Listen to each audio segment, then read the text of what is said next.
Let's go to the jungle line, though. Area code 434. Hi, who's this? Yeah, this is Will from Athens, Georgia. Hey, Will from Athens. What's up tonight? I just was sort of thinking about the conversation that you guys were having about Dalton and the press conference that he had with his comments about being the face of the franchise. And it just sort of got me thinking about, in general, I think I just feel like stability is way underrated in the NFL. And I mean, you look at franchises like, the Steelers and the Ravens in our division, and, the Patriots, and pretty much every successful franchise is a stable franchise that builds through the draft, has a starting quarterback that they allow to improve over time and master the offense, and has a stable coaching staff. And I just think, like, I don't know, I feel like it's a reactionary thing to just want to every just because Dalton hasn't won the Super Bowl in his first 3 years, we want to automatically bench him and draft a new quarterback. I just think we need to just Marvin Lewis has us as a perennial playoff team at this point. I mean, we've got a very deep roster. Like they were saying, every player that doesn't find room on our team gets signed up, snapped up by someone else. So I just think we need to pump the brakes a little bit and, continue to build through the draft, continue to not win the press conference like the Redskins, for instance. We see how much that helps them, and the Jets. So I think we just need to sort of stay the course and not be so reactionary, I think. Let's go back to the jungle line. Area code 513. Hi, who's this? Greg from Cincinnati. How you guys doing? Hey, what's up, Greg? What's on your mind tonight, bud? Well, I don't know if you guys read it or not, but Paul Doherty wrote a very interesting article today about Andy Dalton and stuff. And the thing of it is, I'm a big Dalton supporter, but it made a lot of sense what he said. You know how Dalton was saying, the last 2 years, they don't pay attention, how I was this, and this. Let me say this to you guys. Do you see Peyton Manning bragging about the season he had and stuff? No, the only thing he cares about, the only thing that matters to him was that he lost the Super Bowl. I guarantee you he's not bragging about how he threw 50 touchdowns in one season. To me, by Dalton, that's a big red flag in that interview. I still try to back him up as much as I can, but that interview he did, you could just tell the critics that got to him. My opinion, he needs to take responsibility for his actions. You see when all the other great quarterbacks lose, they take all the blame for themselves because they're the team leader pretty much. Yeah, I think I completely agree with you, Greg. Appreciate the call. Mickey, you wanted to give a big timeout. I see what he's saying. You don't hear. You want to know why Peyton Manning doesn't pump himself up? Because he's on every other commercial. No one ever says anything bad about Manning. Like, that's not true.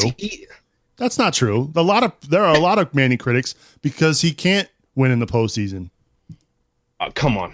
There have been. You can't Manning argue is that. the greatest quarterback of our generation. I'm not arguing that point. I'm just saying he has had critics. Let's compare Dalton to another guy that got a ton of press, still gets a ton of press. I don't know. RG3. Does he deflect or does he own it? He deflects more than anyone. He has his own logo, yet people still think he's a great quarterback. I mean, it's a joke. He took heat last year. Don't compare Manning to Dalton in that aspect. If you're not going to compare him the whole time, if I said something like, "Well, Dalton's winning percentage in his first 3 years is that of Peyton Manning," people go nuts. Like, "Well, he's not Manning. Come on, that's a joke." It's ridiculous. It's so much easier for Peyton Manning to do a press conference. He is a first ballot Hall of Famer. He is breaking all NFL records. He's got, I mean, it's insane. That's not even on the same level. Like, you can't even, it's insane. Manning's got the biggest shoulders in football because he's done it all. He's probably the most, got the most money from advertisements of any player. Like that's not a fair comparison. All right. I hear your point. I do. Let's go back to the jungle line. Area code 513. Hi, who's this? This is Gutter. How are you guys? Hey, what's up, Gutter? Chilling. What's on your mind tonight? We got Mickey fired up. It only took us an hour and 5 minutes, but we finally did it. No, I'm with Mickey though. I think that, and Manning's not long for this league. I mean, he's the oldest quarterback in the NFL right now, and when Brady's 36 right now or 35 or something, he's not got long either. When those two guys fall down, the AFC is going to open wide up, and you're going to have this argument again of who's good and who's not. But that's not what I was calling about. I was looking at the schedule, and I see all the critiques that everyone's saying. I think I'm the only guy in the world who's actually a little fired up about this. You got 3 primetime games. I know we're not great in primetime, but every other game's at 1. There's no West Coast games. There's no 4 p.m.s. There's no strangely there. So you're either primetime or you're not. And that's, I think, comforting. The bye week's early. Okay, yeah, it's not ideal. But the Jacksonville-Cleveland connection going on in week 9 and 10, those are not, at least right now, not strong teams. And while it is a close turnaround, you've got 10 days before you go on the road. That's almost like a second bye week. And like you said, that they're all warm weather games on the road. It really, for as quote-unquote bad as it is, it really can't get much better. And then you get into Pittsburgh, Denver, and Cleveland. Even though you're right, that's Pittsburgh and Denver, that's 2 teams. You're really, I mean, Cleveland's in there as a wild card at Cleveland, and yeah, we haven't had a lot of luck there. But if, let's say, Pittsburgh or Denver has, I mean, that's a long ways away. That's the end of the season. If any one of those teams is not meeting expectations, and Pittsburgh didn't last year, then that final run changes from poor to weak. I think that's a far way around. I don't know if you can hang everything on that, but I think there's a lot of chunks in here. There's a lot of big stuff. And this last point, week 5, you go in, you have a bye week to plan for New England. Probably one of the toughest games they're going to have on their schedule this year. They're going to go into New England and have 2 weeks to prepare for that. That's great. Then they go Carolina at home, Indianapolis basically at home, Baltimore at home, Jacksonville at home, Cleveland at home. They're not going anywhere for more than a month. That's pretty awesome. Yeah, I wanted to ask you this, Gutter, before we get out of here. What do you, I know that you're psyched about the Bengals getting an extra week to prepare for New England, but we know the history with Marvin Lewis and bye weeks. I mean, it doesn't bode well.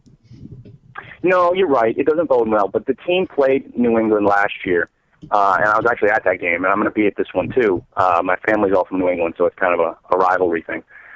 But we beat them last year, and we had them game planned. I think that there's a possibility, and it's an outside possibility, that Lewis can dial up Brady's number again. I mean, there's a lot of familiarity there, and the best thing is we're gonna be able to go up there with some new guns. I think it'll be good. I'm not too worried about it. It's early in the season. See, actually, it's week 5. The other game was in week 5 too. That's a good point. Hey, Gutter, appreciate the call, man. Good insight on the schedule, man. Hey, take it easy, guys. All right, that's Gutter on the Jungle Line giving us a ring. Don't miss a single episode of Inside the Jungle. Subscribe to our podcast today over at cincyjungle.com/podcast.